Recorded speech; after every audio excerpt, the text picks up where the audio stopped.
Hello, everyone. I'm Matt Clark, research analyst with Money and Markets, here with your weekend edition of the Bull and the Bear podcast. Again, before we get started, I do this all the time, and I do it for a reason. I want to encourage you all to, after you watch the video or listen to the podcast, I want you to go to moneymarkets.com, because that is kind of our flagship website where Adam and Charles, myself, and our great team, we work very, very hard to make sure we're providing you with safe, smart, simple, profitable investment information for your portfolio each and every day, including Saturdays and Sundays when the market's closed. We still give you that information. So head over to moneymarkets.com. Make sure you sign up for our free daily e-letter as well, and you'll get that information sent to your inbox for free. That's just moneymarkets.com. A lot of great stuff on there. You've heard us talk about the Green Zone rating system. That is on there. We'll talk a little bit more about Green Zone here in a little bit. But for now, I'm going to bring in Adam and Charles. We're going to give you our three credible buys for this week that we've been keeping an eye on. Bear in mind, the three of us, we are eyeing charts and graphs and looking at numbers and spreadsheets, 5, 6, 7 days a week sometimes. And we get influx with a lot of information, and what we're trying to do is we're trying to decipher that information and give you the safest, simplest path to profitability in your portfolio. And that's part of what we do here with our weekend edition of the Bull and the Bear. And I want to bring in Money Markets Chief Investment Strategist Adam Odell first to talk about what his recommendation is for this week. Adam, first off, welcome, and second off, what has been in your mind this week? Yeah, so this week we're looking at the housing market, the residential and even commercial housing market. So some of the ways that I get kind of a finger on the pulse of which sectors and industry groups are currently in favor and seeing high demand and high investor interest is through my Home Run Profits service, which is where I kind of keep track of the sectors and the industry groups, and I use a kind of a momentum and trend algorithm to figure out which sectors are showing statistically significant above average demand. And right now, the main thing I'm seeing is in ticker symbols, the ETFs IYR, which is a real estate ticker, a real estate fund, and XHB, which is the Spider Home Builders Fund. So those two funds have kind of risen to the top of our Leaders and Laggards board. Is something I publish each week in Home Run Profits.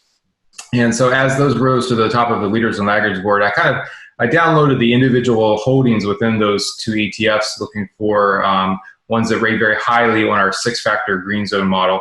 And the pick I have to share today is an interesting one. It's not a home builder. I feel like when you go with the home builders, not that they're bad investments, but you have to pick which one or which ones are going to do better than the others. But this is kind of like something of a picks and shovels play. I'm recommending Potlatchdeltic, which is a timberland REIT. So they basically own 1.8 million acres of timberland in Alabama, Arkansas, Idaho, Louisiana, Minnesota, Mississippi. And so they own it, and this is a REIT, so they own this timberland, and they harvest the timber. They also own sawmills and a plywood mill, and then they also sell some of these parcels when the prices are right for a premium to developers that want to do like master plan communities in rural areas, so they can sell at a premium the land to developers for residential projects and things like that. So one of the big impetuses of this, the outperformance of this stock, I believe, is going to be simply the price of lumber. So if you look at a chart of lumber futures, which you can get on, I think, the Nasdaq website for free if you don't have a futures trading platform, but lumber is priced in 1,000 board feet, and basically it's traded around $300 per 1,000 board feet for pretty much the last 20 years. I mean, it's just kind of bounced up and down within a fairly tight range, but basically the average has been 300 per 1,000 board feet. Well, COVID changed all that. Basically, since COVID, the price of lumber has gone up threefold to almost went above 900. It's briefly touched on $1,000 per 1,000 board feet, and now it's right around 850 or 860 or so. So you've basically seen a tripling in the price of lumber. And Potlatchdeltic is a very leveraged play on the price of lumber. So for basically every $10 increase in the price of lumber, this company, this REIT, will basically earn an extra $12 million in EBITDA earnings. So this is, it's a very lucrative time for this REIT. It basically pays a forward dividend yield of 3%. So it's for dividend investors, it's very attractive in that sense. Their payout ratio is about 65%, so they can certainly afford to increase that dividend, I believe, over the next several quarters. This REIT also rates very highly on our 6-factor green zone rating model. It rates a 91.4 overall. Its highest scores are in growth at 98. So it's basically sales, revenue, sales, net income, and cash flow have all grown very strongly over the past several years. Its quality score is 80. So its profit margins are very strong at about 16-17%. Its return on assets are top ranked. It's also a good value. So it's rated 84 out of 100 on value. And then its more technical scores, momentum, size, and volatility are all in the 60 range. So they're not up to the 80, but it has good price momentum. It's a $3.5 billion REIT, so it's kind of mid cap as far as the size. And its volatility score is 62 out of 100. So it's a fairly low volatile stock, partly because of that consistent income that shareholders receive as far as investing in the REIT. So that's my play. I think that U.S. housing, obviously a lot's tied to interest rates, and there's some concern that interest rates have ticked up recently, and that may bring down the affordability of home prices as far as getting a mortgage at least. But everything that we're seeing, there's still demand. There's a strong generational demand from the millennial group. So housing starts are up, and housing permits. There's basically the stock of existing real estate is growing older and older. So there's going to be kind of an impetus for new building. And so I think that's really going to play well for a lumber company. So that is my pick. The ticker symbol is PCH. That's Potlatchdeltic. And I think this is going to be a good pick for years to come, really. All right. So that's trades on the New York Stock Exchange. Are correct, or is it Nasdaq? I looked this up yesterday, and I think it's the NYSE, but I could be very well wrong. It does trade on the Nasdaq. Nasdaq, and it's PCH for Adam's pick. Now I'm going to go next. So Charles was anxious. I think he thought he was going to be chomping at the bit. I know, and here I just interrupt you and ruin your flow. But I'm going to go a different direction, and I will tell you, I tell everyone this that the three of us are all going in different directions today. I know last week we talked about commodity stocks and how the three of us all feel very strongly that commodities and energy are sectors to really look out for. They're kind of those sectors that other investors aren't watching. So it's kind of a great opportunity to get people when they're not looking, if you will. For me, I'm going back to my old tried and true, and I'll tell you why here in a second. But if there's one thing that the coronavirus pandemic taught us, it was the idea of being flexible. It taught us a lot of things. Let's be clear. But being locked down for several months and both in our personal lives and business as well, it really enhanced that need for flexibility. And on the business side, you had thousands of companies that were forced to change how they did business because their employees were either their staff had to be significantly cut, or they're relegated to working from home. And in fact, there's a lot that still are. There's a lot of companies that are still enforcing a work from home posture, at least until July, some as late as September, and it could even go on beyond that. But it became unrealistic to do things like, house data on internal servers. And I know that was a broad jump, but you've got to understand that because of that remote work trend that we're into now and likely to stay, companies had to adapt really quickly on the fly to be able to house their information, their data, whatever they needed in a way that anyone can access it. And this isn't just as simple as getting a Box account or a Dropbox account, because we're talking about companies that have massive amounts of data, and there's just Box and Dropbox just aren't big enough for that. So these companies, some of them had their own internal servers, which is just kind of, you have these large computer towers. They're in a back room, in an air-conditioned back room with one guy in IT sitting back there making sure they're all operating in the blue. And this provides kind of the heart of all your computer operations. Well, that's no longer feasible. Because you have people who work remote who can't access that. So cloud data storage, and the use of off-site servers allowed the flexibility of accessing information remotely for companies and for us as employees. So, we're able to, if you've moved your data to a cloud server or to an off-site storage facility, then you just remote in and you operate as normal as long as you've got a stable internet connection. So, data storage companies actually got a pretty good boost during the coronavirus. And I think the trend of using external servers and cloud storage is only going to get bigger. Companies are going to spend more and more on technology storage than they have before. Now, in 2016, global revenue for technology storage companies was right around $29 billion. And that includes new buys and infrastructure updates. So not just new customers who are buying into a cloud or buying into a server, but also clients that are already on those servers that have to have infrastructure upgrades like new equipment or whatnot. Now, the spending for global technology storage is expected to reach more than $50 billion by 2025. That's just in 4 years, folks. So you've gone from 29 billion in 2016 to a projected 50 billion in 2025. We're going to see spending increases from 2020 all the way to 2025. Well, we saw it in 2020, spending increases ticked up ever so slightly, and now 2021 and on, it is going to skyrocket. And the benefit, the way that benefits you as a smart investor is that if you recognize the growth potential of these companies that supply data storage, then you know that this trend is legitimate, and you know that this is a sector to look at seriously for your portfolio, not just for a day trade, but I'm talking about a more longer term position. And the company that I'm recommending today is Super Microcomputer Incorporated, trades on the Nasdaq. The ticker symbol is SMCI. So basically, Super Microcomputer Incorporated. It is the initials, and that's its ticker.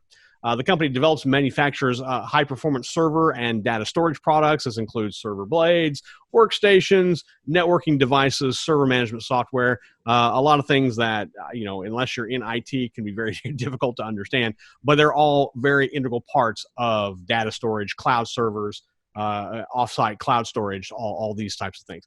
Basically, if you use Google Drive or OneDrive or any of these other things, you understand the importance of what cloud storage is because you're already using it. You've already recognized the fact that you can't buy a computer that houses all your photos from Google enough, and your phone just isn't at that capacity. So you want to put those photos of your kids or your grandkids somewhere, so you put them on Google Photos. That's a cloud service. That's a cloud service. Now, these companies that I'm talking about that buy into and buy products from Super Microcomputer, these are massive data companies. These are companies that are dealing with thousands of terabytes of data on a daily basis, not on an hourly basis in some instances. And so the company has actually done very, very well for itself, especially since 2017. Super Microcomputer was actually on a pretty solid revenue growth track until the coronavirus. It did manage $3.3 billion in total revenue in 2020.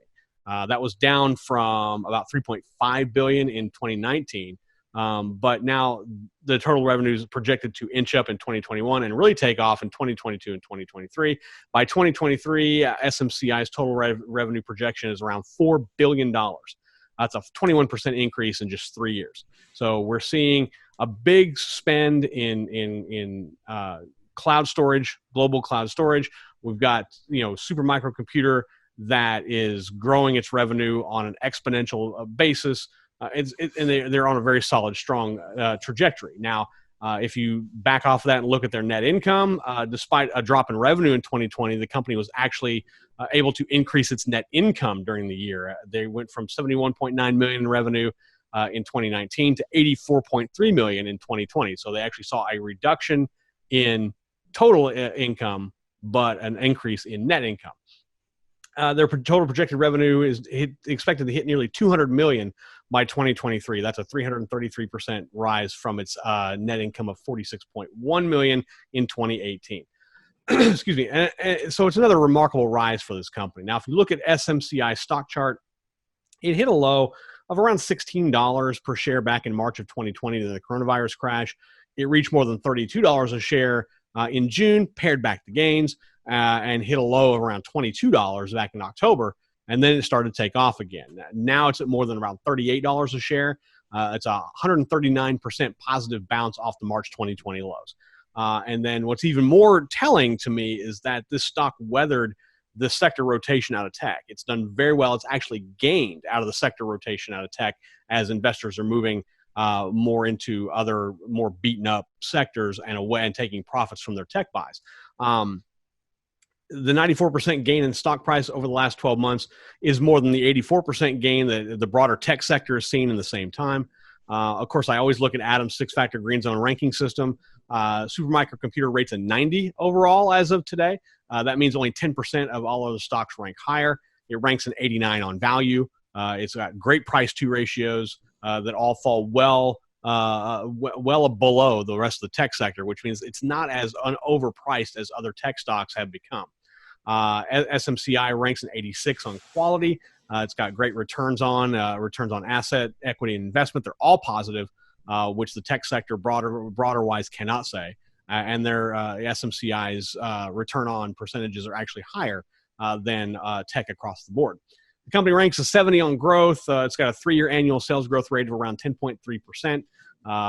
It ranks a 69 on both sides with a market cap at about $1.8 billion. And on momentum, but with momentum, you have to remember that our model looks at historical data.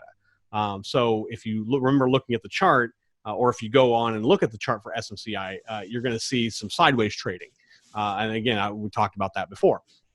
So I'm not necessarily concerned, because what I'm seeing now is I'm seeing a very strong upward momentum move for SMCI, and I think it's one that's going to hold, especially since it's been able to weather the tech sell-off. So overall, I think Supermicro Computers is poised to take advantage in the new ways we conduct business. It's certainly a technology stock I think you should be looking at your portfolio in your portfolio. And again, it trades on the Nasdaq. SMCI. So that is my pick. Now I'm going to move over to Green Zone Fortune's co-editor Charles Sizemore. Charles, first off, welcome. A little chilly in Dallas today, apparently, as the jacket is on.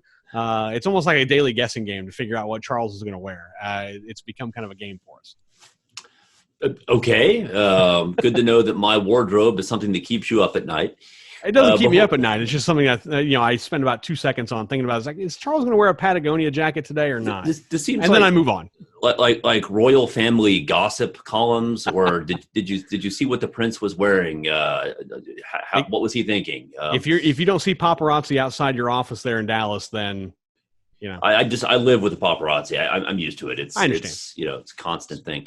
Back on track here. What has been plaguing your mind in terms of a stock to look at this week? We've been talking about commodities a lot over the last couple months, and Adam touched on that again today. I actually like both of your picks. I was an early adopter myself on cloud, just in my personal life. I've been kind of tinkering with proto cloud stuff since very early 2000s. And I still think there's a very, very long runway for growth there. I'm also agree with Adam that if you had this general building boom, he focused more on residential construction, but you also tie that back to infrastructure spending and everything else. You really do have the potential for a really big boom in just commodities and building materials in general. Early estimates for the soon-to-be announced infrastructure spending bill, Goldman Sachs has pegged it anywhere from $2 to $4 trillion. Now, this is $2 to $4 trillion in addition to what's already been spent. This is not, our national budget is already multiple trillion. We just had the $1.9 trillion coronavirus relief bill. This is $2 to $4 trillion in addition to everything else that's already being spent, dedicated to road building, bridge building, construction projects, et cetera. And so a big component, well, actually, before I go there, beyond the United States, every other country in the world is doing some version of this. Not everybody has $2 to $4 trillion to throw around like the United States does, of course, but there are infrastructure projects being planned all around the world. And another kind of underappreciated aspect of that is a lot of these projects are actually pent up demand that didn't happen in 2020. A lot of mining didn't happen in 2020 because of coronavirus scares. A lot of construction projects either didn't start or were delayed or got dragged out because of coronavirus scares. So there's a lot of demand from last year spilling over into this year. And then you have this potential for the stimulus bill that's just like a massive just gallon jug of gasoline getting dumped on the fire. So with all of that said, I am wildly bullish on iron ore right now, because iron ore is, of course, the primary component of steel. You really can't build any significant project without a lot of steel. Even in cement, you need it for rebar. Steel is ubiquitous in infrastructure projects. Without it, you have no infrastructure. So the best way to play that, there's different ways to do it, but the stock I found, it sounds like a dog breeding company. It's called Labrador, but no, it's Labrador Iron Ore Royalty Corporation. Trades in Canada, but you can also buy it in the United States in the over-the-counter market. Over-the-counter market sounds like some dude in a trench coat, like, selling something illicit. It's not. It's just foreign companies that trade in their home market want access to the U.S. market, but it's expensive and it's a kind of a pain in the rear to go through the registration process. If they're already registered in their home country, they don't want to mess with it here. So their stock can trade over the counter. The ticker symbol is LIFZF. That's Larry, Indigo, Frank, Zebra, Frank, if that helps. Were you trying to go NATO alphabet a little bit there? I kind of was. What happened to me is my kids got into a fight, and I was just sort of pawing at them to make them stop, and I caught an errant foot to the face, and so my speech is a bit slurred today. So just another day in paradise in the Sizemore family. But anyway, back to Labrador. What I like about this company is that it doesn't actually do anything. It's really the perfect business. It's a very passive business in that they own mining rights that they then lease to another company, the Iron Ore Company of Canada. The Iron Ore Company of Canada does all the hard work. They're the ones that actually get the ore out of the ground and figure out what to do with it. Labrador just takes a 7% haircut off the top. That's their business. They just take a 7% royalty off the top for doing no work. They just take that off the top and recycle that into dividends for their investors. And so the dividend, of course, is variable because it depends on what the price of iron ore is doing. If the price and volume of iron ore is high, then Labrador has just bumper revenues coming in, and they can put that that goes in the door, and then they just send it right out the door in the form of really high dividends. If the price of iron ore falls or the volume falls, then of course they have less money coming in. That means less money has to go out. But if you believe, as I do, that this is going to be, we're going to see a proper multi-year bull market in commodities in general and in iron ore and steel in particular, then this is fantastic. It means outsized dividends for a very long time to come. So if got lost in the weeds on that, I don't know what I was going to say next, but that's the thesis in a nutshell. If you believe in this infrastructure theme, then this is a very high octane way to play that. Now, if you're not fully committed on iron ore, don't buy this because this is a pretty aggressive play. But what does the yield look like today? If you take the last 4 quarters of dividends, it gives you a yield of about 8%. Now, the dividend payments have been getting larger. The last 4 have been getting progressively larger. If you project that out, if this continues based on the price today, you could be looking at a dividend yield of mid-teens or higher. Now, again, you kind of live by the sword, die by the sword. Anything that's paying out, 13, 15% in dividends is something that could very easily have that dividend cut. And the dividend will be cut if iron ore prices fall. So this is an income play, but it's completely dependent on the price of iron ore. So digging through the green zone ratings, this one rates exceptionally high. It rates a 99 in our scale. Now, I do think it may be, when you know how the green zone model works, you can sort of handicap when you think something may be kind of understated or overstated based on the model. This one may be a little bit overstated. I think it would still be rated exceptionally high, but there's a few metrics that I don't know how relevant they are given the way the company is structured. So volatility, it rates surprisingly high on volatility, which means it's relatively less volatile than the market. It rates a 98 on volatility. And it rates a 91 on momentum. And momentum is one in particular where the numbers are what they are. There's no, reading between the lines. If the stock is trending higher aggressively, it's going to have a high momentum rating. If you look at a stock chart on Labrador here, you see, the stock price has just been blasting higher for several years now. A lot of that is due to, of course, the commodity boom or the building boom in China, which has, China's been gobbling up the world supply of steel and of course, by proxy, iron ore for years.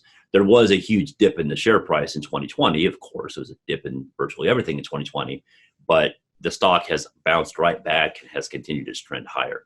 So very high momentum rating. I do not expect that to change anytime soon. Growth has also been high. And again, it's the same deal. What is their source of revenue? Their source of revenue is that 7% haircut they take off the top of iron ore of Canada's production. So long as you expect iron ore prices to be high, that growth rating should continue to be high. Now, quality, I'm a little bit less convinced. Quality at rates an 88 and value at rates of 59. I don't know how relevant those metrics really are for this particular stock because this is not an operating business. It's essentially a royalty trust.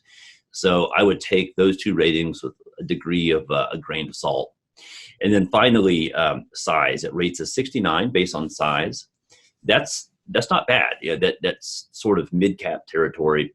I would be careful, though, trading these shares. The over-the-counter shares are thinly traded, so do really be careful here. Use a limit order, or if you are planning to make a relatively large order, break that up into several smaller orders and stretch it out over a few days. If you want to buy it in Canada, go ahead. It's a bit more liquid in Canada, but if you are going to buy it in the U.S. over-the-counter stock, just be careful. All right, so that's Labrador. I believe it's Labrador Iron Ore Royalties. You got it. And it trades over the counter. I'm going to see. Hopefully, I get this right. It's LHFZF, correct? LIFZF. LIFZF. Okay. You know what? Google Labrador. It's going to be the only thing that pops up. Well, yeah, I'm sure if I Google Labrador, that'll be the only thing that pops up as Labrador Iron Ore Royalties. In a financial screen. That's not if Google. You just go to the Google window, you're going to have a lot of puppy pictures. I understand that. If you go to a financial screen, this will be the only thing that pops up. Exactly. So there's Charles's pick. I went with super microcomputer, trades on the Nasdaq, SMCI. Excuse me. And Adam Potlatch, is that correct? Did I pronounce that correctly? Right, Deltec, and that is trades on the Nasdaq under PCH. Parting shot goes to Adam Odell. Adam, what's your parting shot for the week? I just think you got to look outside of the growth names. I mean, the growth names and the tech names are struggling right now. So I think we've done a good job, the three of us, of highlighting some gritty, as Charles said, gritty industrial stocks that have good value. And check out moneyandmarkets.com. We have with the green zone rating system there for free. So I think that's a great resource. Yeah, and also sign up for our free daily e-letter at moneymarkets.com, where you'll get information from Charles, from myself, from Adam Odell, and our team works very hard each and every day to make sure you are getting safe, sound, smart, profitable investment information for your portfolio. So that's going to wrap it up here for this weekend edition of The Bull and the Bear. We will have the week ahead coming up on Sunday, so make sure you stay tuned, come back to YouTube for that. And then next week, we'll have a full slate. We've got Ask Adam Anything, a new video series where Adam answers your questions, Investing with Charles.